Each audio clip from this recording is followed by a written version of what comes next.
Bien, buenos días, profesor Emílio.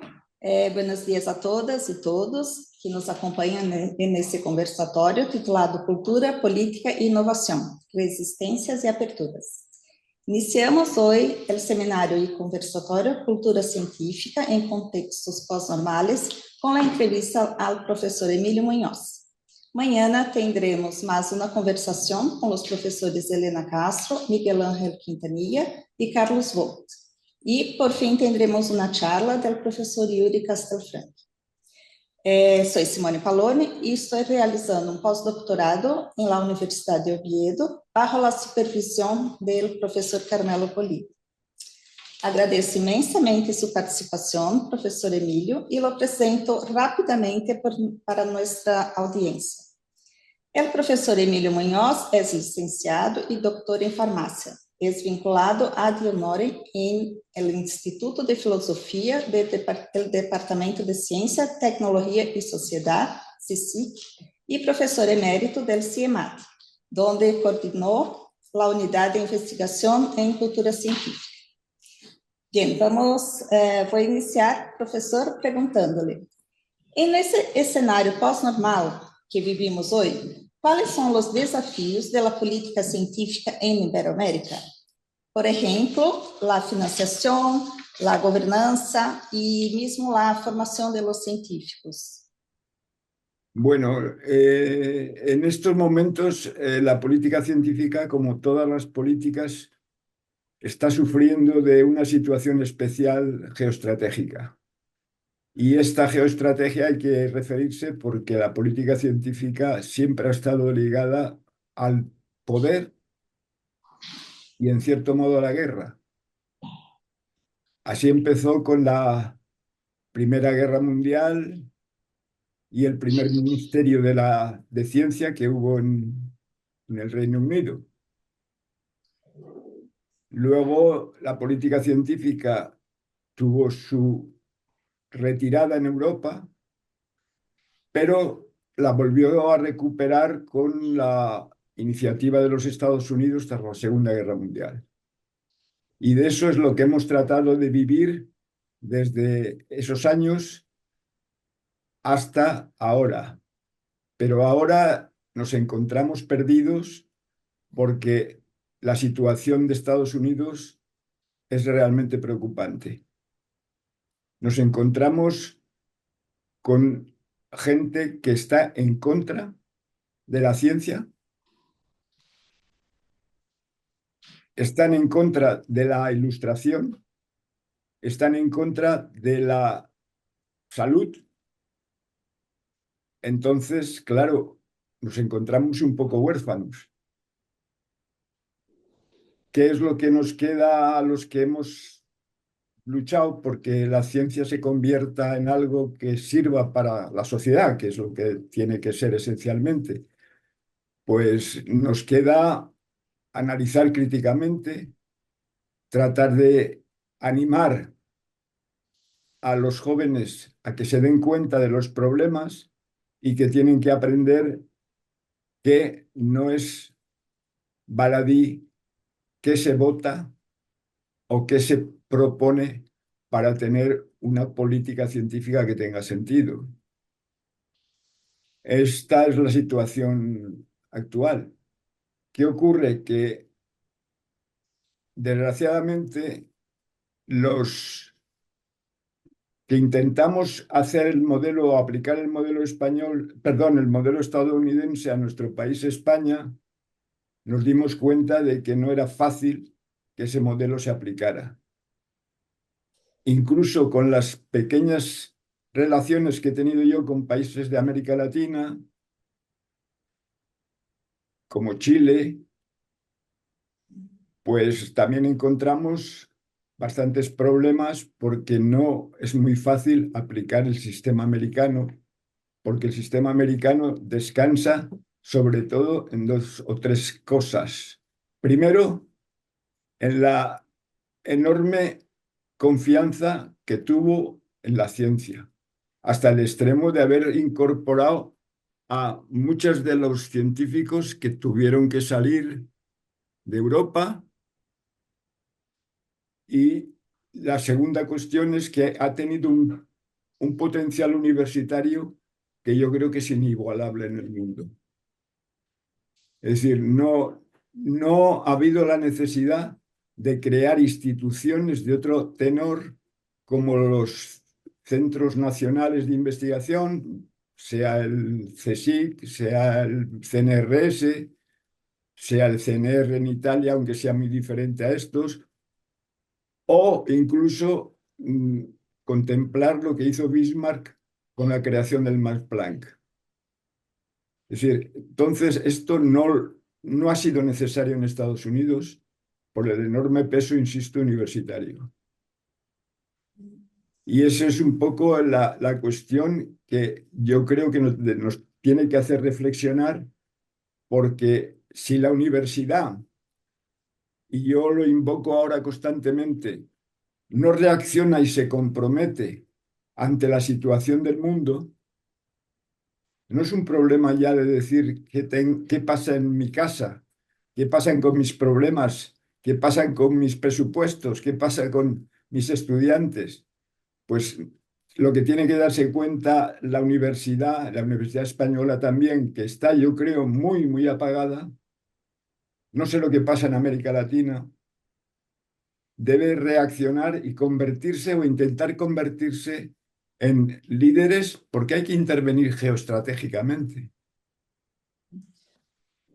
Usted pensa que tiene que tener más una participación más ciudadana en las decisiones de política.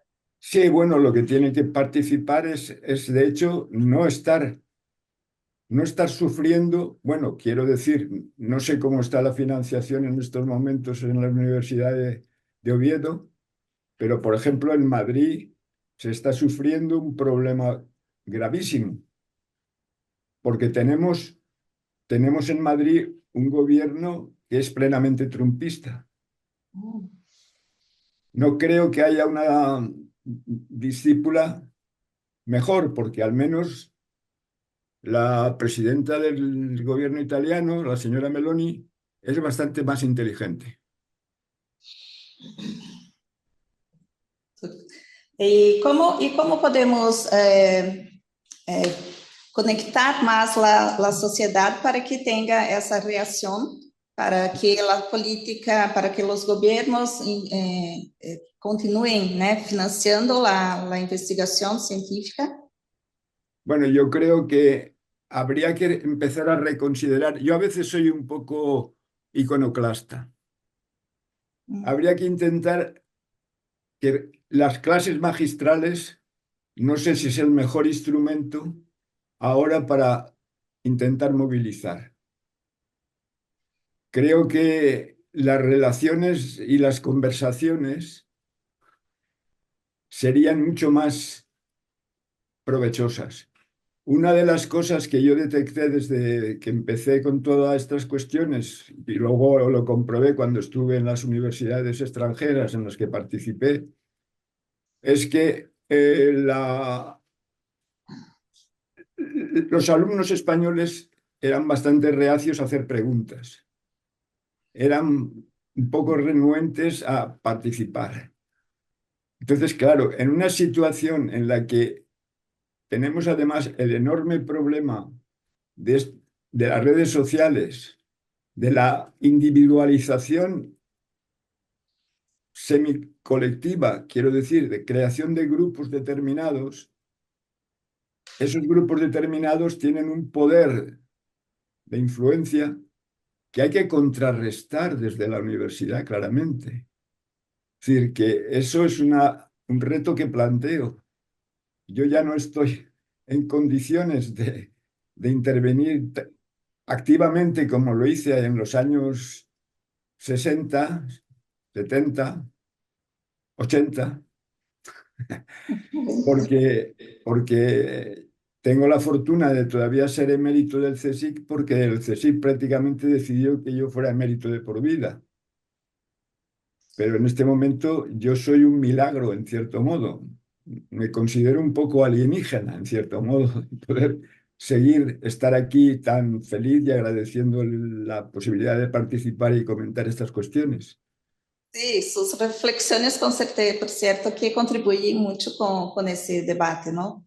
En nuestra conversación por correo estos días, usted habló un poco, me envió un texto sobre los técnicos tecnolibertarios. Ya, Entonces, hablando un poco sobre la innovación y cómo ellos proponen una gobernanza muy centrada en la innovación y na financiação da ciência por eles, não pelo Estado, e como podemos fazer avançar, ter avanço em la inovação, em la desenvolvimento da ciência e tecnologia, pero que seja sem concentrar a economia e as decisões em poucos atores e que seja que podemos reproduzir, que reproduzirmos, não, sem que podamos reproduzir as desigualdades ou que podamos reduzir ya. as desigualdades. Bueno, el problema es que también, como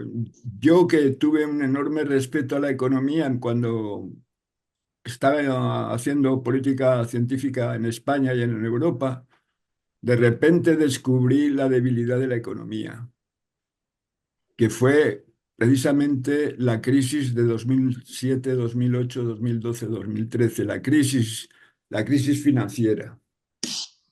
Entonces eso me hizo reconsiderar seriamente que la economía tenía problemas para lo importante que se había convertido en los gobiernos. Es decir, hubo muchos momentos en los que los gobiernos tenían siempre un vicepresidente económico. Hum. Era prácticamente los que llevaban las políticas en cierto modo, porque bueno, pues claro, ese poder que tuvo la economía creo que fue desproporcionado. Y la crisis de 2007, 2012 o 2013, porque además no hemos superado esa crisis realmente. Hum. No la hemos superado, porque luego han ocurrido otras crisis, porque precisamente el primer tercio del siglo XXI se está caracterizando por crisis casi continuas. Y yo no sé si la economía está todavía funcionando bajo los parámetros macroeconómicos de un índice que es el Producto Interior Bruto, que de hecho es un índice prácticamente sin sentido, porque el propio promotor del PIB, que lo hizo para que comparar la economía de Estados Unidos con la de Rusia en un determinado momento, reconoció que eso se limitaba, ese índice se limitaba a eso y no más. Sin embargo, se apropiaron con ese peso tan brutal de los vicepresidentes económicos y en los gobiernos, de que todo funcionamos con el PIB. Y es un índice que yo he cuestionado y afortunadamente algunas personas más serias incluso, pues también lo han venido a cuestionar. Entonces, quiero decir que hay que darse cuenta de que no podemos seguir funcionando como hemos venido funcionando hasta hace muy poco.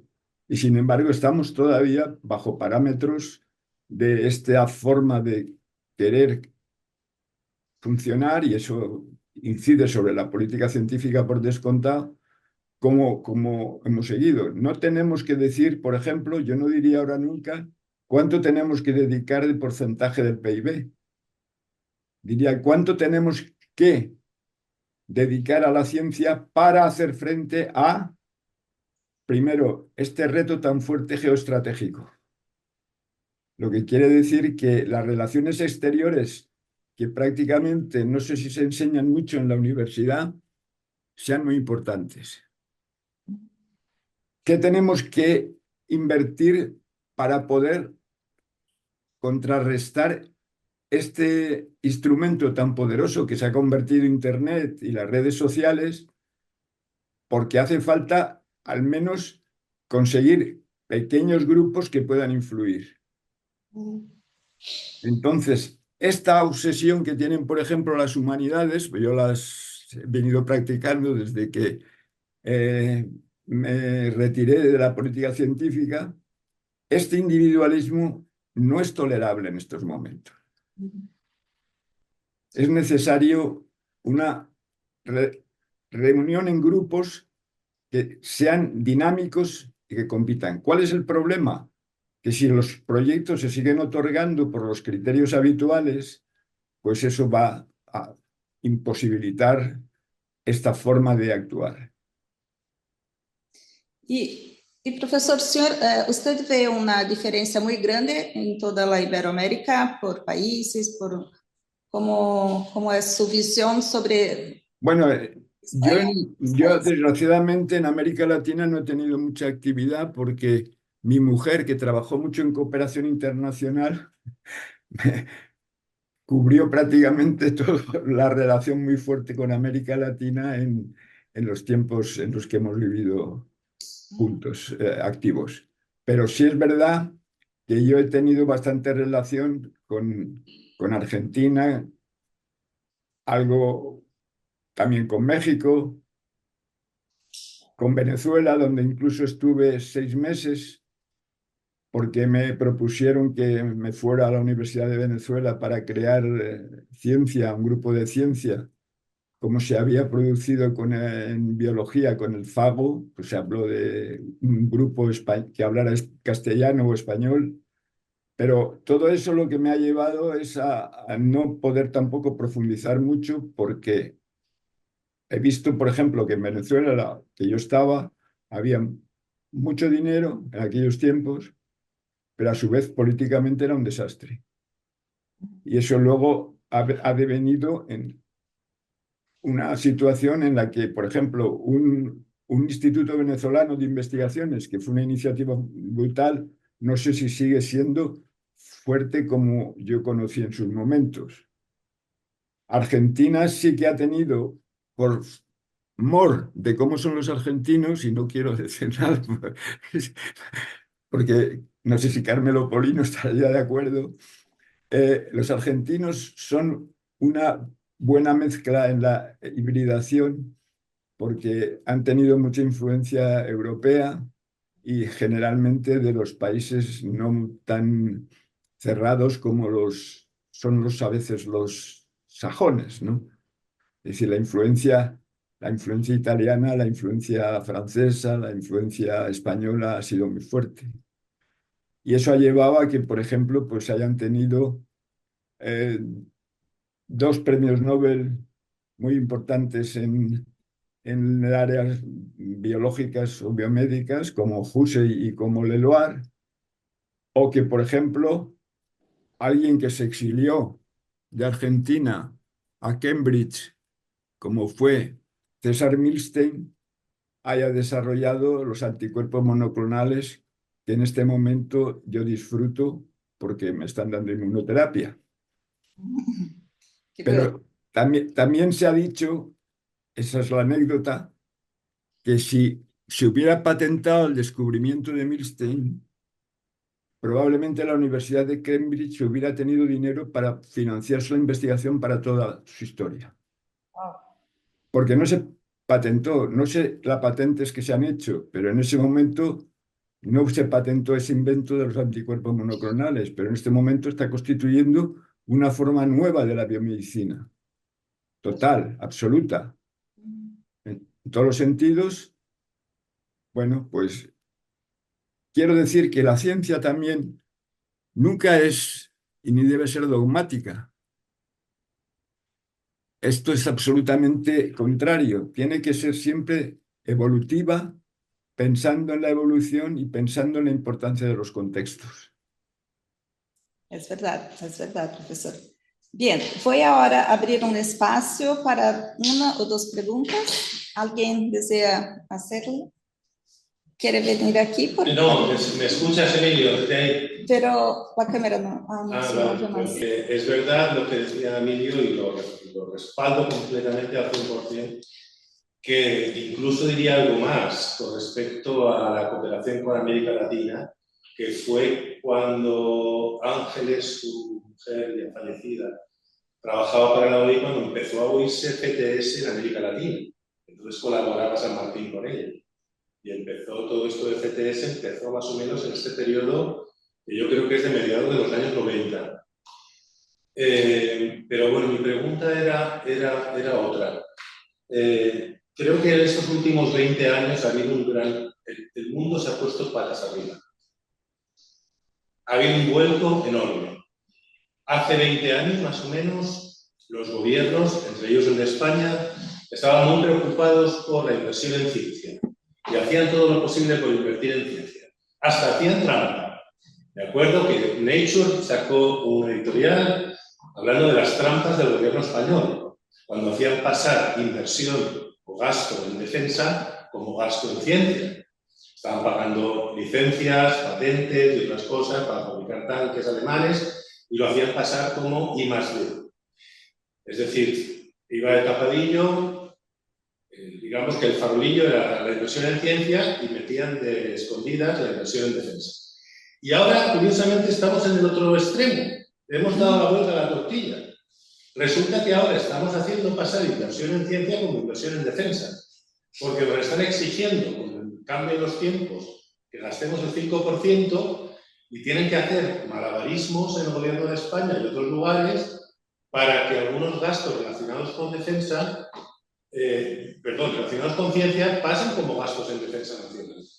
Entonces le hemos dado la vuelta completamente a la tortilla. Y quería aprovechar esto para decir que, bueno, quizás se deba esta versatilidad que tienen los gastos con la inversión en ciencia para figurar bajo distintos epígrafes políticos a la versatilidad y ubicuidad de la ciencia.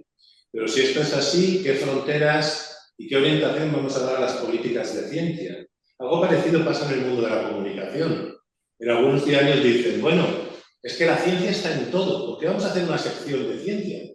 ¿Por qué vamos a tener unas políticas de ciencia? Es que la ciencia está en transportes, está en educación, está en deportes, está en todos lados. ¿Qué necesidad de una política? Fíjate que es una pregunta de desafío, ¿eh? ¿Qué necesidad tenemos de hacer políticas de ciencia cuando la ciencia está en todo? Está presente en defensa, está presente en educación, en ciencia, en transportes, en economía, en todo. Perdona por la pregunta.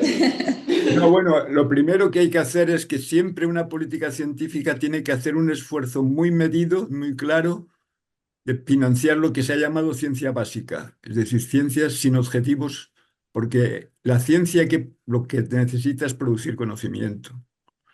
Y ese conocimiento luego se puede llevar a todo lo que estaba comentando José Antonio, ¿no? Sí. Se puede llevar a todo, pero claro, sin ciencia básica es imposible. Eso lleva a que, por ejemplo, pues alguien como Antonio Muñoz Molina, que es un novelista español, pues haya acudido a decir algo que dijo ya Nuccio Ordine, la utilidad de lo inútil. Completamente de acuerdo. Y yo creo que es uno de los puntos más valiosos que nos muestra la historia de las políticas científicas. Cuando se crean las políticas científicas, digamos, contemporáneas, ¿no? Después de la Segunda Guerra Mundial, digamos que eran mejorables muchos puntos de muchas formas, pero hay un punto fundamental, que era la insistencia en invertir en investigación no orientada, en ciencia básica. Porque sin eso estamos vendidos. Y mucha de los cambios políticos en las últimas décadas que insisten en innovación, que insisten en la idea esa del demand pull en vez del science push, son muy peligrosas, porque nos hacen perder de vista lo que está diciendo Emilio, la ciencia básica, que es el terreno fértil para que crezcan ideas que pueden dar frutos dentro de 20 o 30 años. Y esto, por ejemplo, ya lo vio muy bien Vale Barnús cuando insistía en la ciencia básica y que no podíamos hacer depender la inversión en ciencia de la empresa privada. Porque la empresa privada es corta de miras, porque es lógico, lo que quiere son retornos inmediatos, no invierte a largo plazo. Por tanto, una responsabilidad de los gobiernos es lo que está diciendo Emilio, invertir en ciencia en ciencia básica, y debería ser el centro de las políticas de ciencia, que yo hacía un discurso un poquito provocador, pero que en el fondo estoy muy de acuerdo con él. Sí, es Está un verdad. poco alto para que se lo recoja el micrófono, lo siento. Y tiene Bueno, que tener la participación del Estado, ¿no? Porque a las empresas no van. siempre el Estado, y en eso, bueno, soporto o apoyo un poco esta cruzada que, gracias a la importancia de lo que es ahora los medios, Mariana Mazzucato sostiene, ¿no? Esto de el Estado como empresa en este sentido, o como empresario, pues tiene que ser fundamental. Pero además es que es curioso porque yo he trabajado mucho con el tema de la biotecnología también. Fue otro de las áreas en las que estaba implicado y muy en contacto con las empresas. Fui presidente del comité científico de la Asociación Española de Bioempresas durante 20 y tantos años y desde su creación. Entonces, ¿qué decía yo siempre? ¿Qué habían dicho las empresas norteamericanas? Que estaban reuniéndose en el gran evento bio del mundo. Queremos que el Estado financie mucha investigación porque será la que nos permitirá desarrollarnos como empresas.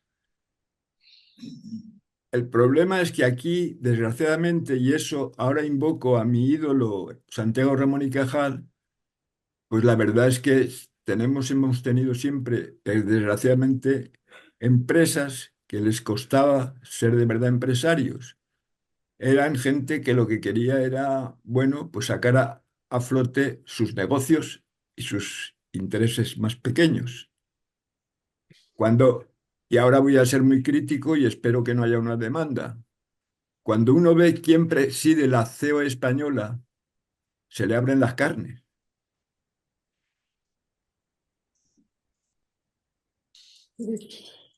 Carmelo tiene una pregunta, adelante. Sí, bueno, Emilio, pues lo primero es agradecerte que estés aquí con nosotros. Segundo, decir que tenías toda la razón del mundo hace como unos 15 años, cuando en Buenos Aires me dijiste que era el argentino más español que habías conocido y el español más argentino. Tenías toda la razón, porque ahora estoy aquí en España, pero además como italiano, por lo cual estoy italiano que no vive en Italia. Esa es la pintura biográfica. Pero lo que quería comentar, haciendo un poco de abogado del diablo a lo que planteaba José Antonio, es verdad, yo estoy de acuerdo en que el terreno fértil de la ciencia, y si se quiere un cierto asidero al que no podemos renunciar, es al de la investigación básica y a la financiación de la investigación básica. Pero también es verdad que, por ir a los aspectos geoestratégicos que tú planteabas, que en el mundo, en la práctica de la financiación de la ciencia en el mundo, vamos a decir que entre 7 y 8 de cada 10 euros o dólares provienen del sector privado y cada vez más de las empresas que hoy se asocian con la economía del conocimiento. Esto quiere decir que hay una asimetría de recursos que se traduce en asimetría de poder y de influencia geoestratégica, política, militar, etcétera, de privados que cada vez más son además corporaciones que no siguen necesariamente las reglas del juego de las políticas públicas y de la defensa de lo que podemos definir como interés público. Por tanto, aquí hay un problema. Hay un problema porque digamos que la lucha es desigual. Entonces, en este sentido, la pregunta es si tú imaginas cuáles son esos focos o deberían ser esos focos de resistencia. Yo veo, por ejemplo, pocos científicos en las calles para hoy decir que hay un ataque a la ciencia. Por ejemplo, en los Estados Unidos, sí que es verdad que en otros países hay un ataque a la ciencia, en la Argentina de Milei, hay un ataque a la ciencia, había un ataque a la ciencia en la Bolsonaro de Brasil. Entonces, un foco de resistencia podrían ser los propios científicos, los jóvenes, asociaciones del tercer sector, sociedad civil. ¿Dónde estarían hoy esos focos que necesitamos para resistir y contrarrestar, al menos en la medida de lo posible, esta asimetría que hay? Bueno, tienes toda la razón, por eso mi referencia a lo que es la ilustración oscura de Thiel y compañeros. Peter Thiel y Elon Musk son un peligro total, porque es que además están haciendo que incluso el tecnofeudalismo se venga abajo, porque es que estos ya barren. Pero lo más importante es que si he puesto la suerte del artículo que escribí hace 10 años, es que leáis la idea de un pacto social muy breve, en el que digo que quizá los científicos tienen que liderar, pero tienen que ser los que se asocien con empresas, con dar un pacto social. Se ha hablado mucho de pacto de Estado. Yo desde aquellos momentos de la crisis en lo que vi que la economía ya no era la panacea que todo el mundo creía, me empecé a plantear la idea del pacto social. Está escrito en el texto este que está incluido. Y ahora pues lo veo cada vez con más actualidad. Hace falta un pacto social. Pero el pacto social no puede ser cuando, insisto, en Madrid, lo único que hacen las universidades es mendigar para ver si les pueden financiar. Es decir, es justo la inversión de lo que yo planteaba. Los científicos no porque sean más importantes, pero que sí tienen que liderar un poco ese pacto social. Pero tienen que hacer un pacto social implicando a todo el contexto social. Vale. No sé si he respondido. Sí. ¿Tenemos más preguntas? ¿Quieren hacer alguna pregunta? Marta, por favor. Bueno, hola Emilio. Lo primero, agradecerte, por supuesto, que estés aquí con nosotros hablando en este conversatorio. Y bueno, como el contexto del conversatorio es el de nuestro máster, ya sabes que tenemos un máster con Salamanca y Valencia, que es un máster en estudios de la ciencia, la tecnología y la innovación, y también ligando un poco con lo que decía antes Carmelo, y con lo que tú mismo decías al principio en el conversatorio, que hablaste de la importancia de motivar a los jóvenes y de cómo las clases magistrales probablemente no sean la mejor herramienta para hacerlo. Yo quería también, y dado que este conversatorio lo van a escuchar nuestros alumnos, a todo el alumnado del máster, que es un alumnado muy diverso, porque en el máster tenemos personas que son de ciencias básicas, o sea, que son físicos y químicos, hay algunos que son ingenieros también, hay biólogos, pero luego también hay mucha gente de humanidades y ciencias sociales. Hay periodistas, hay personas que vienen de filosofía o que vienen incluso de literatura, o sea, el máster es terriblemente diverso en la formación que tiene nuestro alumnado. Entonces, me gustaría que tú nos dieras algún mensaje para ellos. O sea, ¿qué tenemos que enseñarles, ¿no?, sobre ciencia, tecnología e innovación ahora, en este momento preciso, ¿no?, en el que estamos con todos los problemas y todas las circunstancias que están saliendo también en lo que tú nos estás contando? ¿Cómo podemos enseñarles ciencia? ¿Cómo podemos enseñarles política científica?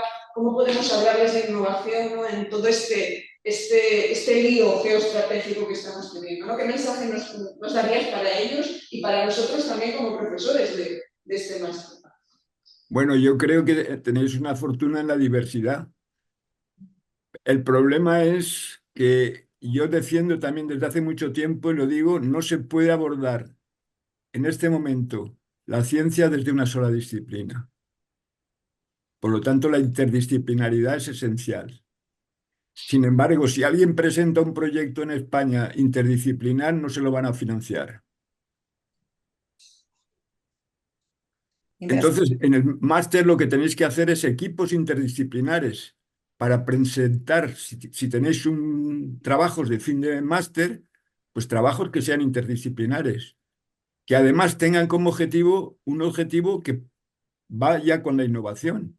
Quiero decir, ¿cómo podéis plantear un grupo que decida que va a ver si tiene que mejorar las formas en las que la universidad ejerce su tarea en el reciclado de los materiales o de los productos? Hablo por el tema ambiental. Quiero decir, interdisciplinaridad a todo trapo y liderazgo colectivo. Muy bien.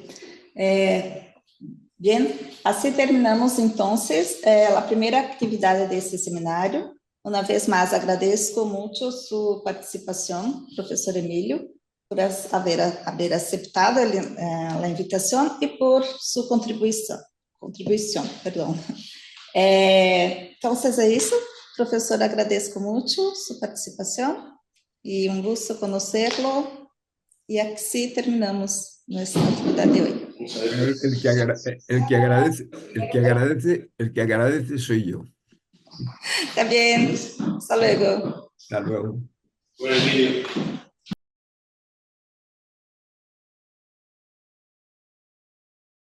En primer lugar, quiero dar la bienvenida a este conversatorio en Cultura, Política e Innovación, Resistencias y Aperturas, que se organiza dentro del marco del Máster en Estudios de la Ciencia, la Tecnología y la Innovación.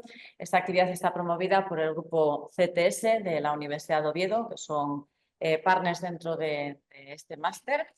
Y en este conversatorio vamos a contar con figuras destacadas de la cultura científica, de los estudios sobre innovación y las políticas y la participación ciudadana en ciencia y tecnología. Luego tendremos también una charla a cargo de Judith Castelfranchi de la Universidad Federal de Minas Gerais.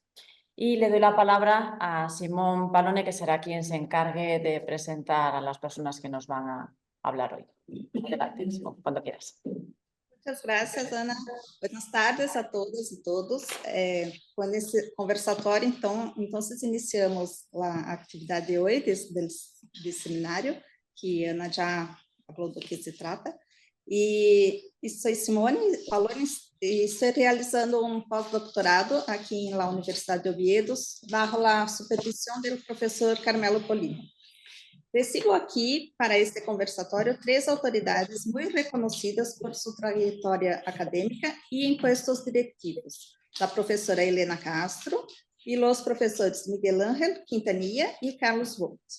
Sejam muito bem-vindos e graças por aceitar a invitação de participar nesse evento. Esse evento também é o ponto de partida das atividades do projeto de investigação Culturas Pós-Normales de la Ciencia y la Tecnología, Representaciones y Prácticas, financiado por el Plano Estatal de Investigação Científica e Técnica e que culminará com um seminário em abril do próximo ano.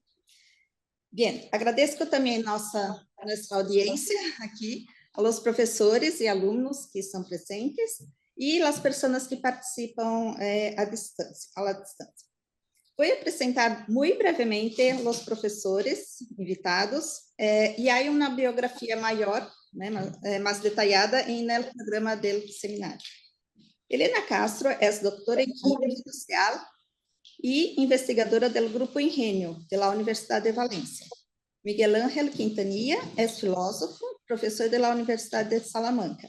E professor Carlos Vogt é linguista, atualmente presidente da Fundação Conrado Wessel e coordenador do Laboratório de Estudos Avançados em Periodismo da Unicamp, onde sou investigadora.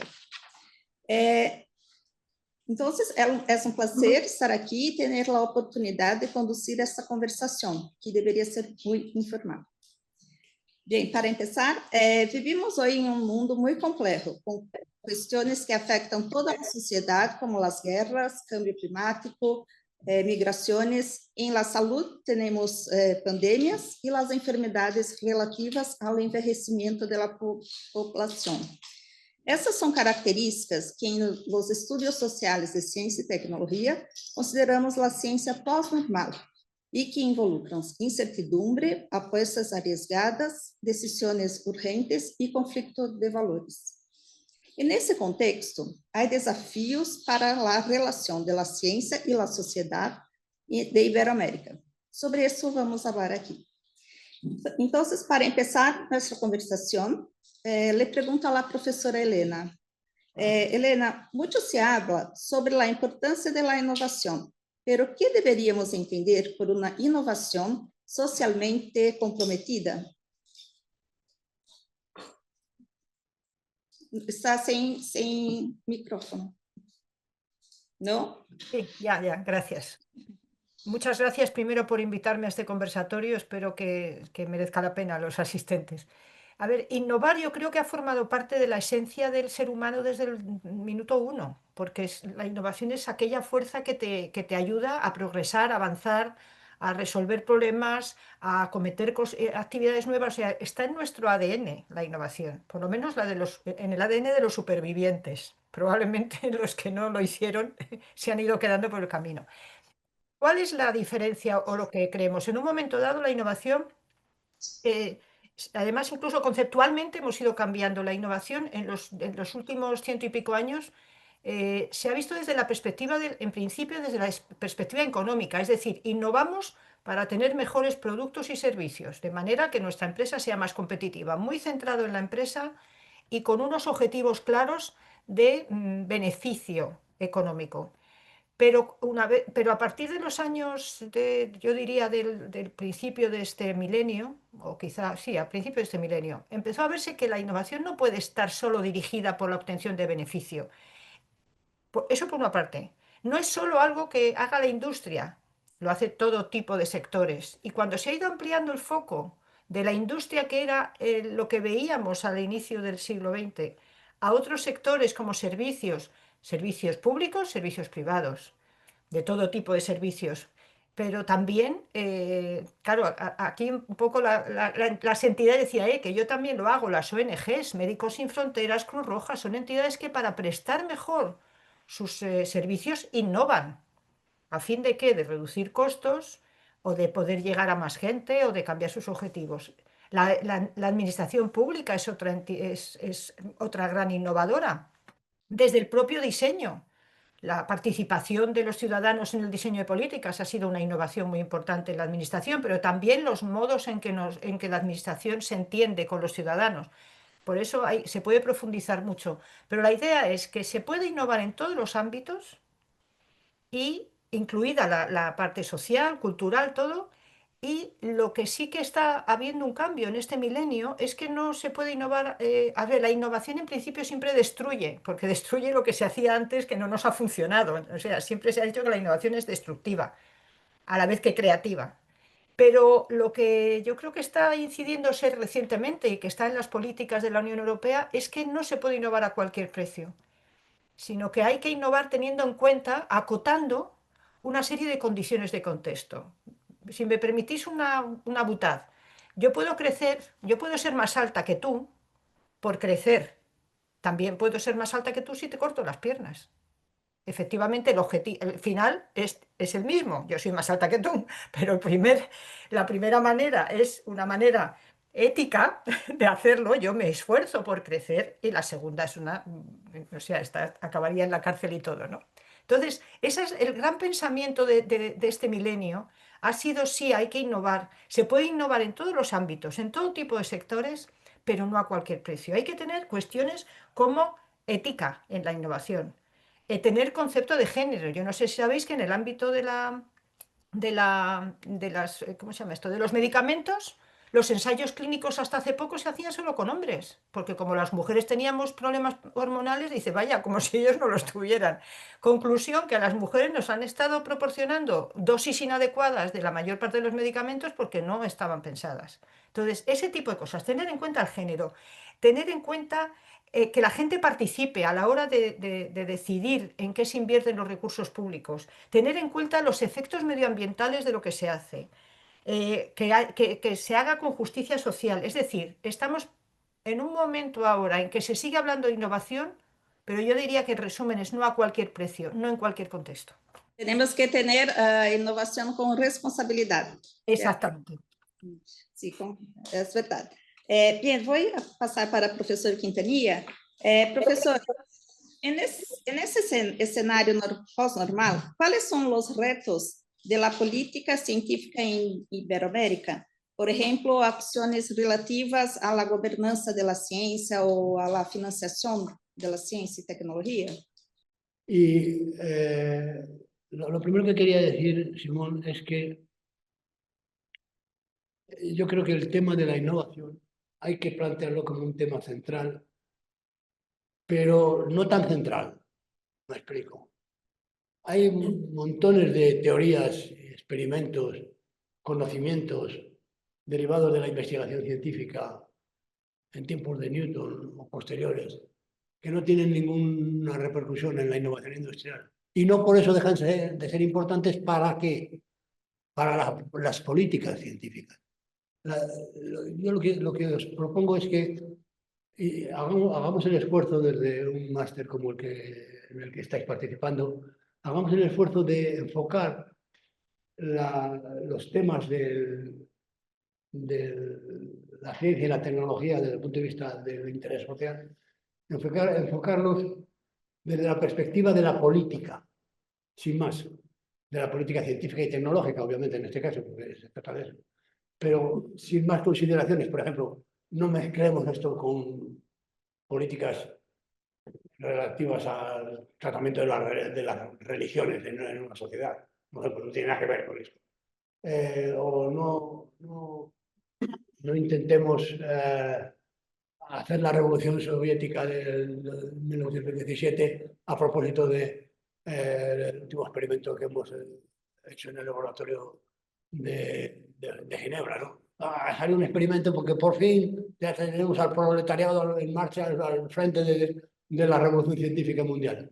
No, eso son chorradas, con perdón, lo de chorradas quitarlo de son errores en los que hemos estado viviendo durante el siglo XX. Y que la Unión Europea ha contribuido mucho a deshacer, a ampliar la perspectiva en la dirección que yo os propongo. Es una dirección que en realidad para mí es la versión salmantina de la Open Innovation Policy de la Unión Europea.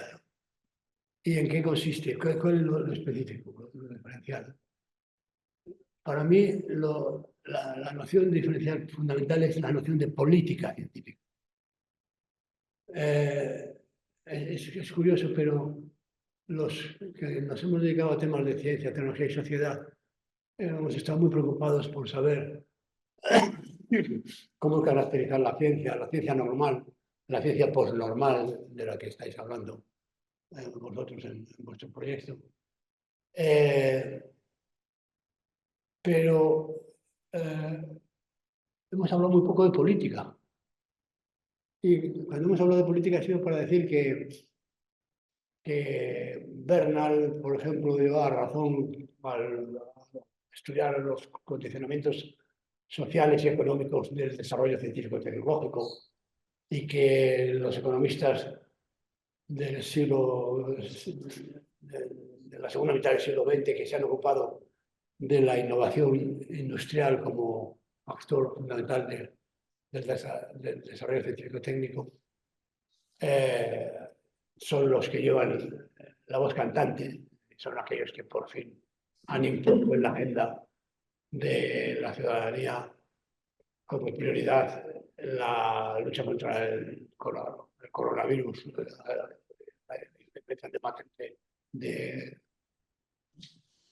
de vacunas nuevas, etc. Yo frente a eso lo que digo es lo siguiente. Incluso en los grupos que nos dedicamos a temas de ciencia, tecnología y sociedad, hagamos un hueco para dedicarnos al tema de la política científica y tecnológica en ese ambiente de estudios sobre la ciencia y sociedad. No es lo mismo ver simplemente que los resultados de la investigación avanzada en el programa de investigación del Plan Nacional Español, por ejemplo, el proyecto de investigación en Argentina. No es lo mismo hablar de eso desde ese punto de vista epistemológico, digamos. No es lo mismo decir, pues que tenemos un problema, y es que nuestros científicos están trabajando para mejorar el cambio climático y nuestros políticos están trabajando para hundir el cambio climático.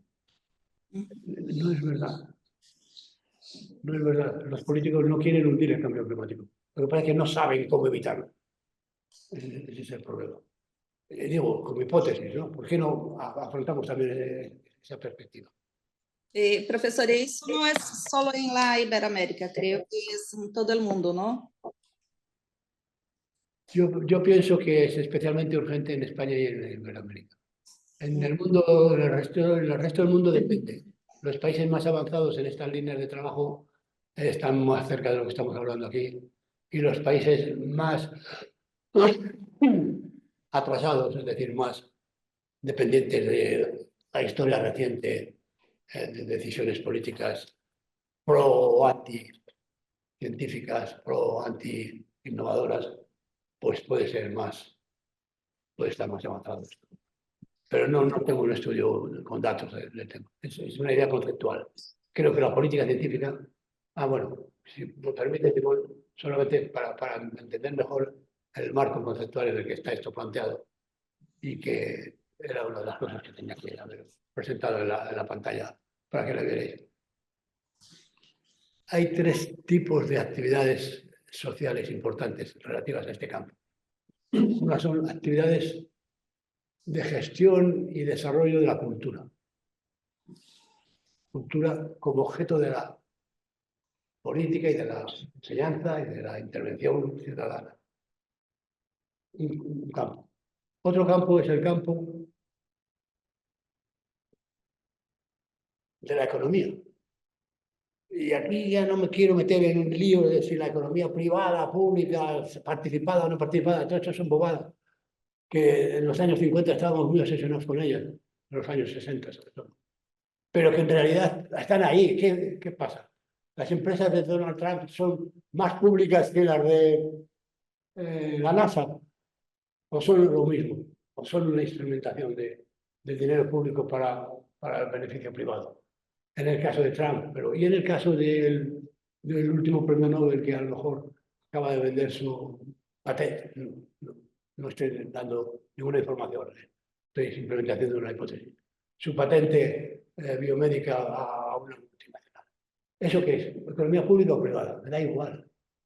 Es economía para el público o desde el público, o economía contra el público o para el público, o al margen del público. Es en ese sentido en el que querría que se entendiera el alegato este un poco exagerado que he hecho, de que los temas que nos ocupan de ciencia, tecnología y sociedad son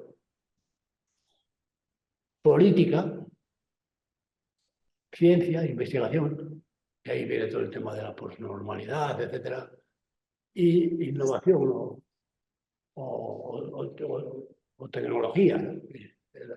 Ahí no se sabe muy bien de qué estamos hablando, pero parece que hay un cierto consenso de que vamos a llamar innovación a todo lo que sea, innovación científica y tecnológica, a todo lo que sea resultado de la aplicación de conceptos nuevos cuya legitimidad está dada por la investigación científica y tecnológica y que se aplican a la producción de bienes y servicios que tienen beneficios para la persona. Gracias. Gracias, profesor. Profesor Vogt, ¿quieres añadir algo o puedo pasar para otra pregunta? Vogt, ¿me escuchas? Profesor Vogt. Ok. Voy a hacerle una pregunta y si quieres añadir algo sobre que el profesor Quintanilla habló, puede acrescentar, ok? Vale. ¿Cuáles son los desafíos para la cultura científica en Iberoamérica? Como el profesor Quintanilla también habló un poco sobre eso. ¿En qué medida la cultura científica puede ampliar oportunidades para la sociedad? Bueno, buenos días, buenas tardes. Bueno, creo que nuevos tiempos, nuevos retos. Es decir, que pienso que la comunicación de la ciencia, que es el problema fundamental de que nos ocupamos nosotros con los trabajos que hacemos, de una manera o de otra tiene que seguir también los cambios científicos, tecnológicos, de manera que tenemos un objetivo, una tarea que es buscar también nuevas formas de comunicación de la ciencia con la sociedad. Yo creo que el trabajo que hacemos todos es un trabajo que objetiva la optimización de esta relación entre ciencia, comunicación y sociedad. Yo, si me permiten, a mí me gustaría hablar un poquito de un proyecto de comunicación que estamos desarrollando acá en Brasil en cooperación entre la agencia Body, la Unicamp y la Fundación Conrado Wessel, que es un proyecto que se llama Atlas Cultural de Soluciones Científicas. ¿Qué es esto? Es un proyecto que utiliza de una manera intensiva la inteligencia artificial para la lectura de bancos de datos de artículos científicos, buscando respuestas a indagaciones que miran exactamente la relación entre el conocimiento científico, tecnológico, la innovación y la sociedad. Ahora mismo, dos de nuestras investigadoras, que son fundadoras de la agencia Body, Sabine Righetti y Ana Paula Morales, y que están en este proyecto que mencioné, están ahorita en Belén participando de la COP30 y van a presentar mañana un paper, hacer una presentación sobre el proyecto en una mesa redonda que se llama hipótesis extraordinarias requieren evidencias extraordinarias. Pesquisa, investigación, educación y acción, perspectivas sobre el tema del tipping point amazónico. El tipping point es un concepto que ha sido desarrollado a partir incluso de las ciencias sociales, pero con aplicación en la cuestión de los cambios climáticos, a partir sobre todo del año 2018, de un artículo conceptual que es fundador de Carlos Nobre y Thomas Lovejoy. Esto es una cuestión crucial, que es el problema de la capacidad de lectura que nosotros humanos tenemos verdaderamente de leer, de buscar el conocimiento, dada la inmensidad de la producción científica en los días actuales. Entonces, desarrollamos una tecnología, un robot, que es un lector y que hace la búsqueda en los bancos de datos de artículos científicos. Ahorita trabajamos sobre un banco de datos de cerca de 868 artículos científicos de la Web Science sobre el tema del tipping point. El tipping point es el punto de no regreso, es el punto que una vez que se pasa, torna inevitable consecuencias catastróficas para la floresta, para la situación, para la vida, para los que viven ahí en esas circunstancias. El tema del tipping point amazónico es un tema controverso y la contribución que estamos haciendo para la discusión del tema es una contribución de lectura de banco de datos. Digo que para este objetivo, la lectura y el trabajo sobre 868 más o menos artículos científicos que tratan del tema del tipping point.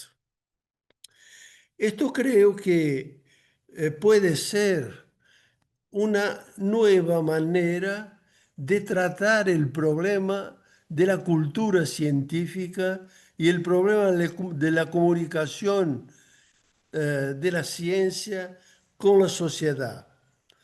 Y es una manera que busca establecer una comprensión, un entendimiento sobre temas, sobre aspectos, sobre cuestiones que son cruciales desde el punto de vista de las necesidades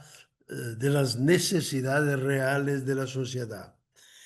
Entonces, creo que hay todo un trabajo, es un trabajo dinámico y es dinámico en el sentido que es necesario buscar también con lo que pasa con la ciencia, lo que pasa con las tecnologías, lo que pasa con la epistemología de una manera general, incorporar las transformaciones también en las actitudes, en la manera de tratar los temas científicos, buscando la efectiva comunicación con la sociedad. Es esto. Gracias, profesor. Yo iba a preguntar justo algo en esta línea, que era sobre adopción de nuevas formas de comunicar, de producir y comunicar conocimiento científico. Y el señor, ustedes ya nos dio un ejemplo. Y en ese sentido, profesora, pienso, creo que ese material, ese contenido va a agregar, tiene que tener una fórmula, una forma de llegar al público general, que es por la comunicación, por la prensa. ¿Cómo es eso? ¿Está involucrado en el proyecto eso? De cómo traducir ese conocimiento para el público en general. Sí, sí. Hay uno de los presupuestos de esto es un trabajo constante con la prensa, con los medios de comunicación, para que las iniciativas efectivamente sean no solo conocidas, pero vivenciadas por el público, pero vivenciadas por la sociedad. Entonces, esto está digamos, en la agenda de los trabajos, sí, sí, sin duda. Tá, graças. Professora Helena, nesse sentido de estabelecer um contato, uma relação com o público, que papel podem desempenhar as universidades em generar espaços de abertura, diálogo e colaboração com o entorno socioeconômico? Creo, usted es un especialista ahí en ese campo. A ver, una de las cosas que ya se ha dicho aquí es que realmente el nuevo conocimiento es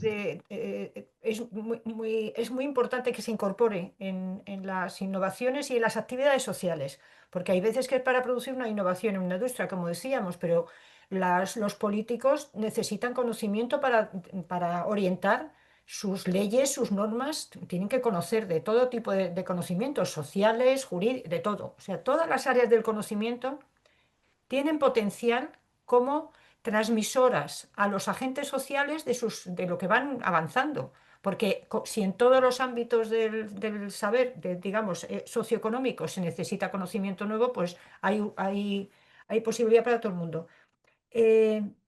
Yo, de hecho, lo último que me especialicé fue en la innovación en el ámbito cultural, que es muy interesante, pero bueno, y en concreto estudié muy a fondo la innovación en el ámbito de la música antigua, que también hay innovación. O sea que, pero la idea es que, y eso ha cuajado antiguamente, toda la gente de humanidades y sociales tenía muy claro que sus conocimientos necesitaban ser transmitidos a la sociedad, porque la sociedad se construye con esos conocimientos.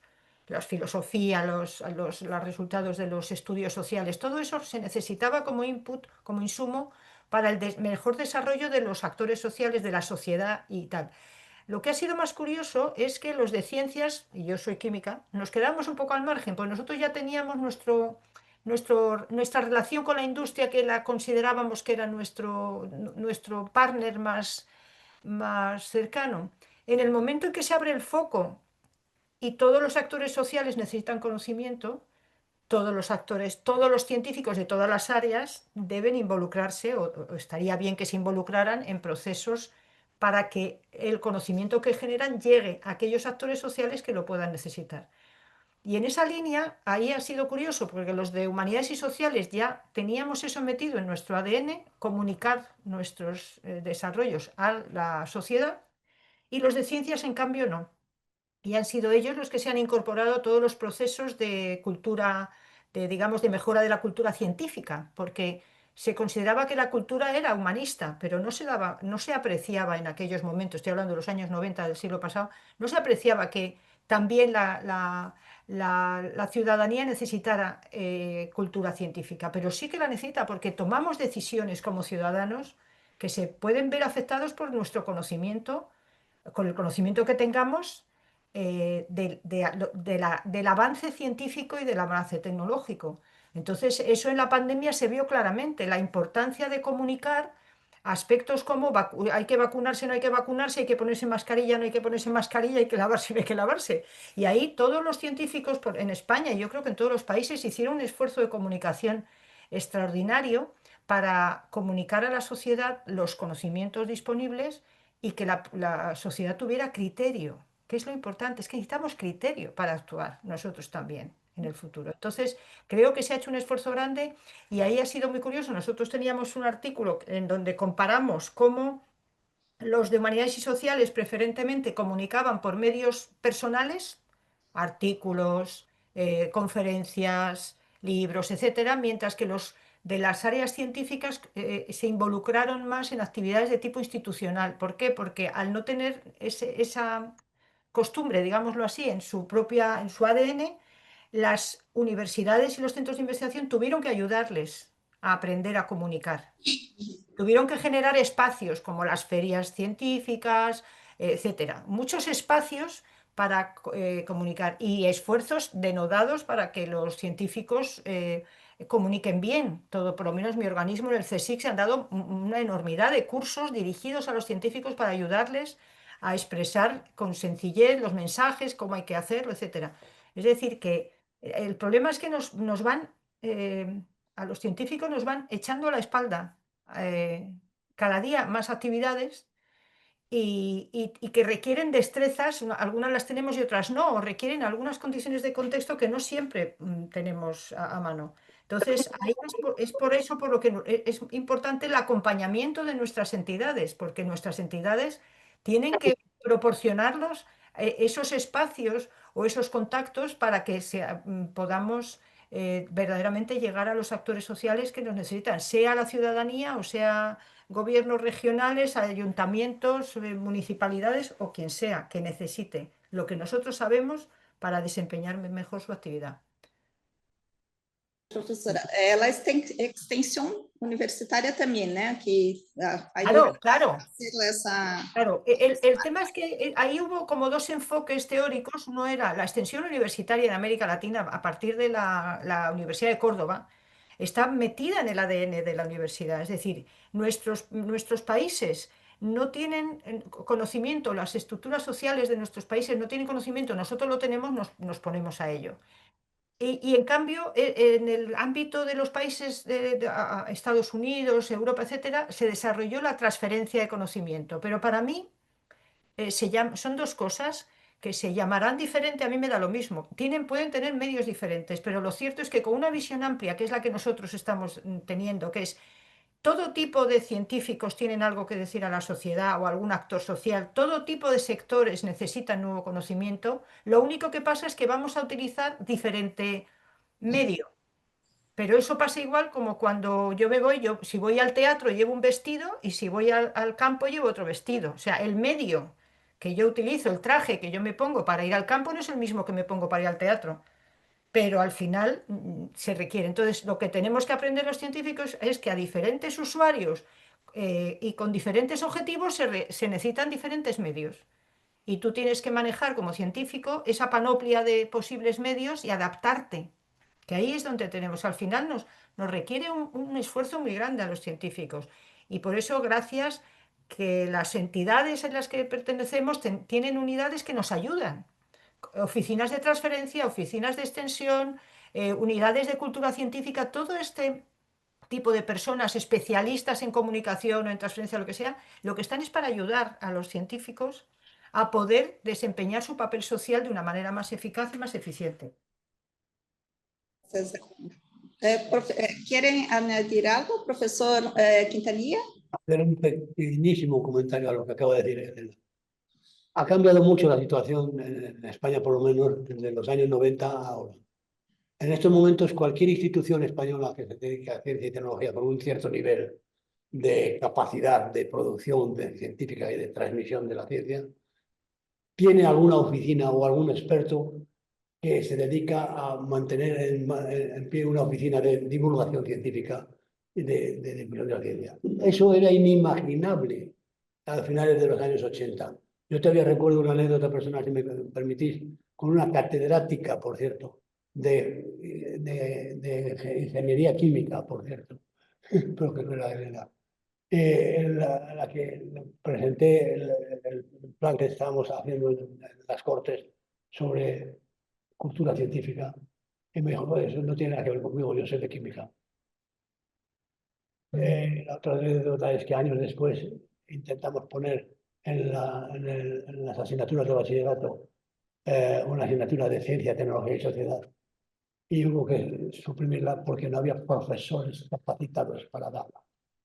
Había profesores que eran físicos, que eran químicos, que eran biólogos, que eran incluso historiadores, que eran incluso sociólogos, pero no había físicos, biólogos, sociólogos, politólogos capaces de integrar todas estas visiones en el fenómeno de la ciencia. Simplemente, Elena, estás viviendo en el mejor de los mundos posibles. Yo también. Y te lo agradezco a ti y a la gente como tú que habéis hecho posible que esto avance. Ahora de lo que se trata es de que no nos dejemos engañar, por ejemplo. Yo diría, te iba a decir, a añadir, Miguel Ángel, en América Latina también están esas unidades, que yo conozco muchas universidades en Colombia, las que más conozco son en Colombia y Argentina, y tienen unidades especializadas, o sea que... ¿Pero las tenían en los 80, las tenían? No, ahora. Tienes toda la razón, eso ha sido algo reciente, ha sido una evolución reciente. Ha sido una revolución. Sí. Profesor Vogt, ¿quieres añadir algo sobre eso? No, está bien.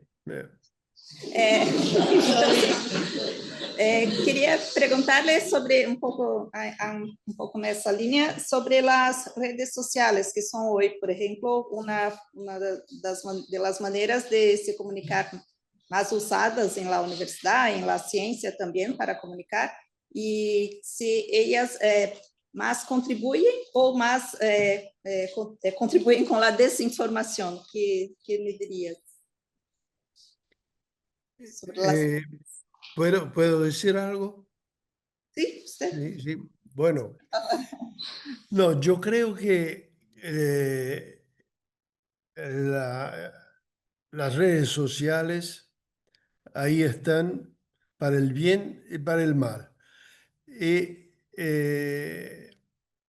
no utilizarlas es dejar que la utilicen cada vez más de una manera comprometedora desde el punto de vista educacional, desde el punto de vista formativo, etc.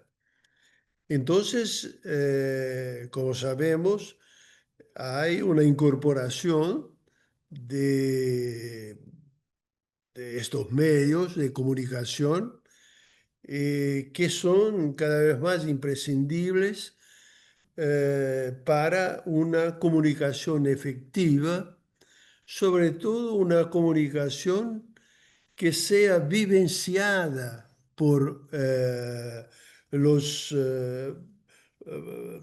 el público, por las personas, de manera que no sea simple una información de contenido, pero de manera bastante realista, sea una manera de comunicación sensible que sea capaz de comunicar por un contacto de experiencia de esto que llamo vivenciar los hechos, etc. El otro problema es el problema que yo mencionaba cuando hablé sobre el proyecto este del Atlas Cultural, es el problema de la cantidad cada vez más grande de la producción científica y tecnológica, de manera que si nosotros también comunicadores utilizamos los mecanismos que la tecnología dispone, nosotros podemos pensar en avanzar en la práctica efectiva de la comunicación de la ciencia. Es decir, el problema no es un problema clásico de información, es un problema nuevo, ya clásico también, de formación de la sociedad, de manera que esto que llamamos cultura científica, como dice Elena, es algo que está en el cotidiano de las vidas de las personas. Nosotros vivimos un fenómeno cultural que es cada vez más marcado por las influencias del desarrollo científico y tecnológico. Esto es lo que pienso yo de todo esto. Decir una cosa, estoy muy de acuerdo en ese enfoque que estáis asumiendo y al que se debe en gran parte todos los cambios que ha habido en este área de trabajo de las relaciones ciencia, tecnología y sociedad. Lo que yo señalaba es que quizá tenemos que hacer también un esfuerzo para mejorar nuestra visión del marco general. ¿Mejorarlo en qué sentido? Yo hablaba de lo poco que hablamos de política científica. Si ahora mismo hacemos una encuesta entre nuestros amigos que están al frente de oficinas de divulgación científica o de cultura científica, muchos de ellos darían una definición de cultura científica que no sería coherente con la práctica académica. Por ejemplo, esto entre paréntesis, yo no estoy tan seguro, voy a decir esto y esto puede ser complicado, pero bueno, no estoy tan seguro de que en estos momentos la mayoría del pueblo valenciano que ha sufrido las consecuencias de la lana, del cambio climático que hay detrás de todo esto, no estoy seguro que hayan entendido que era un problema científico. Los responsables políticos de la ayuda a los afectados por el desastre natural están dimitiendo ya en sus cargos públicos, en sus cargos políticos. Pero todavía no se han enterado de que el problema que tenían es que no es que fueran malos políticos, no es que fueran gente perniciosa para la sociedad, no es que fueran anticientíficos, no, es que no tenían ni idea de lo que estaba pasando. No habían leído los informes, no habían mantenido los puestos de trabajo de los científicos que estaban obligados a informar sobre los cambios, las catástrofes climáticas, etc. A mí me parece que esto está feo decirlo hoy, porque hoy hay que celebrar que la mayoría de ellos ya han dimitido y ya no son políticos, ya no son responsables administrativos. Pero yo creo que hay que recordarlo. Los problemas que tiene la sociedad actual solo a veces se resuelven si incorporamos la perspectiva científica como objeto de decisión política entre los ciudadanos. Y a mí me gustaría saber tu opinión, Carlos, y bueno, la vuestra, sobre si esta perspectiva política puede enriquecer el planteamiento que estamos haciendo de desarrollo de la cultura científica. Ya termino. Yo creo que sería útil para eso distinguir dos aspectos, dos dimensiones de la cultura científica que hemos usado en muchas ocasiones. Lo que llamamos la cultura científica intrínseca, es decir, saber ciencia y saber hacer ciencia y saber valorar ciencia. Todo eso es parte del bagaje cultural que hay que tener para ser considerado un científico. Y otra cosa es la cultura científica en el sentido de estar informado, saber que existe la ciencia, que hay valores científicos importantes que tenemos que preservar. La cultura científica en el sentido en el que entienden la cultura los periodistas que se dedican a la ciencia, la inmensa mayoría de ellos. No todos, pero los que tradicionalmente se dedicaban a ello y que ahora están en la base de esta renovación del pensamiento científico sobre la ciencia y de la cultura científica de que nos hablabas tú, Carlos. Y perdonadme que estoy especialmente enrollado hoy, pero esto 3 días parado. Sí puede hablar. Vogt, ¿puede responder? Profesora Elena también quiere hablar. Sí, deja a Elena hablar, después hablo yo.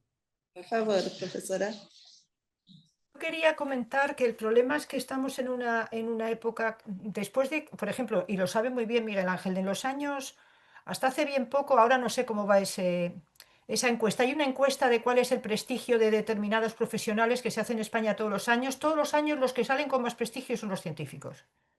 Hace muchos años. No sé si ha bajado porque ya no sigo yo esa encuesta, pero y los que menos los políticos. O sea, os digo el abanico de los científicos arriba, los políticos abajo. Y no hay una correlación positiva muy elevada entre eso y el nivel de formación académica, científica. Ya. Puede tener la misma opinión sobre la ciencia un físico que un barrendero. Sí, no, sí, ya, pero la cosa ahí es que eso va por un lado, eso lo sabía yo, pero ahora lo que yo veo que está pasando en general y en redes sociales, creo que más, es que todo el mundo habla incluso de cosas que no sabe. Y parece que la opinión de quien no sabe es igualmente válida que la opinión del que sabe. Y encima tenemos un problema los científicos que tenemos que analizar también. Y es que, porque es consustancial a nuestra manera de ser, los científicos tenemos la duda metida en el ADN, porque a mí me formaron a lo largo de mi carrera de químicas diciéndome, te voy a contar lo último que sabemos del átomo. pero no me decían el átomo es así. Esto es lo que sabemos del átomo hoy. Y yo me cría toda mi carrera con ese comentario. Te vamos a explicar lo que sabemos de la química orgánica, lo que sabemos de la química física, ta, ta, ta. Siempre era con la premisa de que me estaban contando lo que se sabía en ese momento. Por lo tanto, me estaban diciendo indirectamente que habría nuevos conocimientos. Y de hecho yo creo que ahora hay muchísimo más, esto, ¿cómo se llama? Elementos en el sistema periódico que yo ni sé el nombre porque se han descubierto después de haberme ido yo de la carrera y haber dejado la química. Pero el problema es que hay una parte que a mí, y no sé cómo se neutraliza, y es que hay opinadores que opinan de cualquier cosa sin saber nada y se quedan tan panchos, mientras que los científicos aparecen en las redes sociales exponiendo sus dudas. Y Es más entonces rápido. tienes a alguien muy tajante que dice A, B, C, 1, 2, 3 y otro que dice, parece que podría ser A, parece que podría ser B. A Entonces, mí los tajantes me dan miedo. ya, pero es así, es lo que tenemos en este problema. Entonces, una de las educaciones que a mí me parecen más importantes que habría que hacer es hacer ver a la gente meter Meterles la idea de la idea de la duda, que no se puede ser, que necesitamos el saber, conocimiento avanza y sabemos lo que sabemos. necesitamos saber qué es lo que no sabemos. Exactamente. Ese es el tema. Y yo creo que la educación científica que se les debería a los niños más al bajo nivel, eso a mí me llegó en la carrera, antes no, ¿eh? Antes no me habían dicho ninguna duda. La duda me la establecieron en la carrera. Probablemente hay que ayudar a la gente desde la investigación también a hacer ver que la duda, que además la duda es la que nos hace progresar, porque la certeza absoluta no te mueves, solo te mueves cuando dudas. Cuando crees que lo que tienes puede no ser lo mejor que hay. Solo con esa idea en la cabeza hay progreso y hay cambio, porque entonces vas a intentar algo mejor. Y a mí la pena, lo que veo yo, vamos a ver, casi todas las universidades están muy presentes en redes, en Instagram. Yo sigo a todos mis colegas. Pero yo me pregunto cuántos seguidores tiene el CSIC, por ejemplo, y cuántos tiene algún opinador de estos cuyo nombre desconozco porque no quiero hablar de nadie en particular. Y, y parece que se escuchan las dos cosas igual. Y entonces yo no sé cómo eso se puede. Para mí sería la madre del cordero de todo esto, porque la ciencia va a seguir avanzando y esas certezas tan asentadas que tiene la gente, hay que empezar a mover, a mover en la cabeza eso, hacer ver que eso es lo que sabemos hoy y meter en las cabezas que seguimos avanzando en todo, además en todo, en Muy arqueología, bien. en física corpuscular y en todo. Vogt. Entonces, yo creo que nosotros no tenemos que hacernos ilusiones. Es decir, cuando hablamos comunicación de la ciencia, comunicación de la tecnología, comunicación, cultura científica, etcétera, es necesario que pensemos que desde el punto de vista del grande público, de la sociedad como un todo, eh, esto se pasa de una manera muy diferenciada. Esto no, todavía esto no nos impide de trabajar en el sentido de crear las condiciones de una comunicación vivenciable con el público en general.